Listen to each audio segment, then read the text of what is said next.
comment nettoie-t-on un dégât dans l'espace?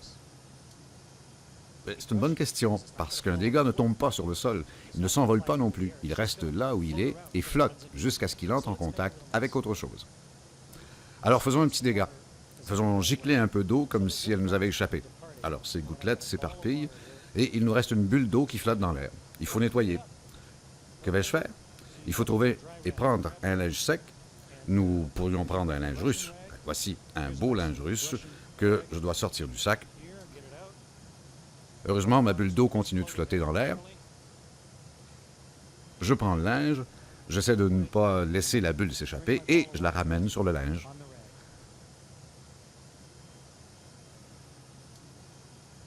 Ma bulle d'eau est maintenant sur ce linge. Ça aurait pu être de la soupe au poulet ou un liquide nocif, mais ça, il faut d'abord l'arrêter, prendre un linge et l'attraper. J'ai maintenant un linge mouillé. Si c'est de l'eau, aucun problème. Je prends le linge, je l'accroche à une pince quelque part et je laisse l'eau s'évaporer. Ainsi, l'eau est recueillie par les humidificateurs de la station et elle retourne dans notre système d'alimentation en eau, où elle est purifiée et redevient potable. Comme ça, nous ne perdons pas d'eau.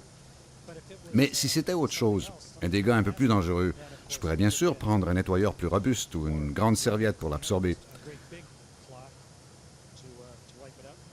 Ou si c'était un dégât un peu collant, nous prendrions une sorte de lingette humide.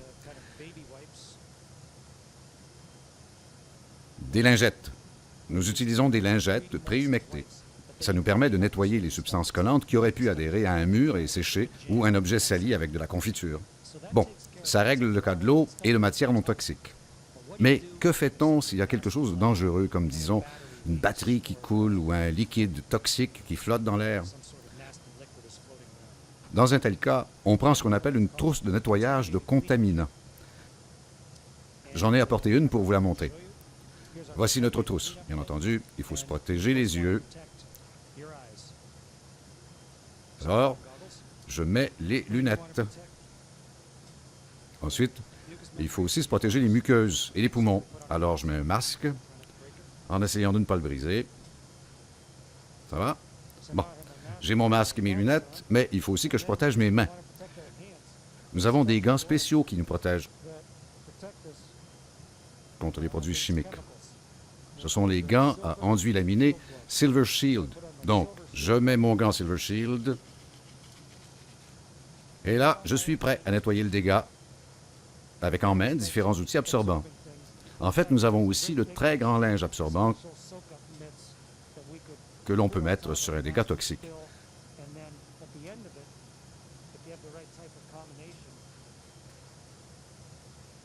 Puis, si tout va bien, je peux tenir le linge souillé dans ma main et retirer délicatement le gant. Nous avons alors un élément contaminé à bord de la station. On place cet élément contaminé dans 2 ou 3 emballages de confinement, par exemple des sacs qui se ferment hermétiquement, jusqu'à ce qu'on soit sûr que rien ne peut sortir. Enfin, quand tout est bien sécuritaire, on peut enlever nos gants, nos lunettes et notre masque et continuer notre travail d'astronaute.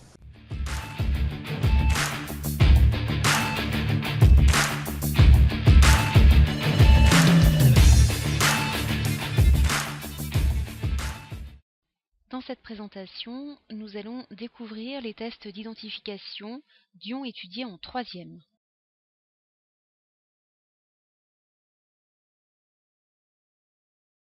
Pour cela, nous allons tout d'abord utiliser un réactif que l'on appelle hydroxyde de sodium, ou plus communément de la soude. Nous allons ajouter quelques gouttes d'hydroxyde de sodium dans chacun des 3 premiers tubes à essai.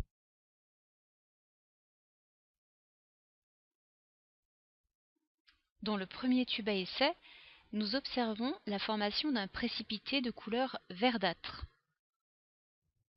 Dans le second tube à essai, après ajout d'hydroxyde de sodium, nous observons la formation d'un précipité rouge brique. Dans le troisième tube à essai, après ajout de quelques gouttes d'hydroxyde de sodium, nous observons la formation d'un précipité bleu. Un précipité est obtenu à l'issue d'une réaction de précipitation. Il s'agit d'un produit formé à l'état solide, finement divisé, dans un liquide. C'est la raison pour laquelle on observe un trouble opaque dans le tube à essai. Selon la couleur du précipité obtenu, on va pouvoir déduire la présence d'ions dans la solution. Je rappelle que dans cette expérience, le réactif utilisé était l'hydroxyde de sodium.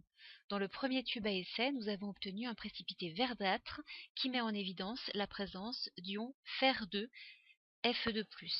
Dans le second tube à essai, nous avons obtenu un précipité rouge brique qui met en évidence la présence d'ion Fer3, appelé également ion ferrique.